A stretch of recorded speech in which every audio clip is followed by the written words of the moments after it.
Clervie was 6 years old when she was brought by her mother, Crucibina, to live in the House of the Hearth. From the outside, it seemed like a fairy tale. A thriving family made up of kind adults and friendly children. Crucibina was the Knave at that time, and the House of the Hearth was under her control. She was Clervie's mother by blood, but she was also the mother to all the children in the house. Clervie was happy here, for a time. But she quickly realized that being part of this family wasn't a fairy tale at all. It was a kind of purgatory. Purgatory? Exactly. The House of the Hearth takes in war orphans from all over Teyvat. But as for how to raise them, that depends entirely on the person in charge. Crucibina came up with a novel idea. She would teach the children to fight, force them to duel each other, and then crown as the king of the house the child who proved themselves most worthy of inheriting her title. It's difficult to estimate the number of children who died or were maimed in the process. There's little I can say about the ones who died.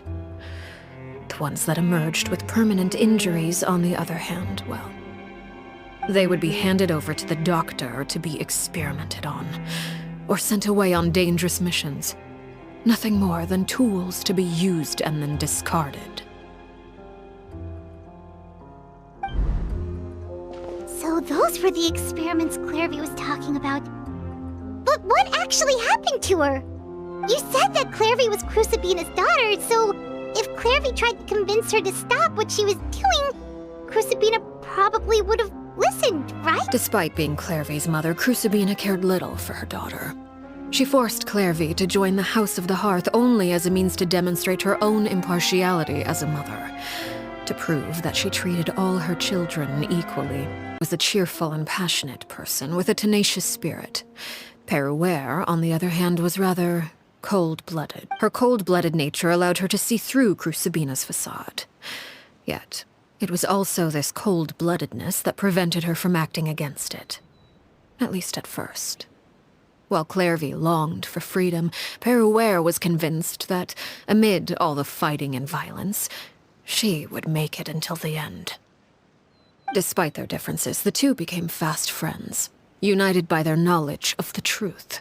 Clervie told Perouere that she hoped to create a real family, where no one would be killed or sacrificed. There may have been a certain naivete to her ideas, but Clervie proved her determination many times over.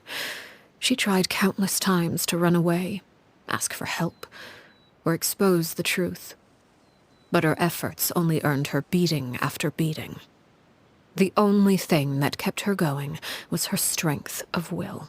Even with her body racked with pain, she would still stand on her tiptoes and open the window at night. She and Perouere would look out at the moon together. A fierce longing. Oh no. Her hopelessness resulted from a culmination of things. 10 years had passed. 10 years worth of failure after failure. She and Perouere weren't children anymore, but finding any chance to escape still seemed as hopeless as ever. It was during this time that Perouere suggested a new plan. If escaping was out of the question, why not take down the very person sitting on top of this throne of lies?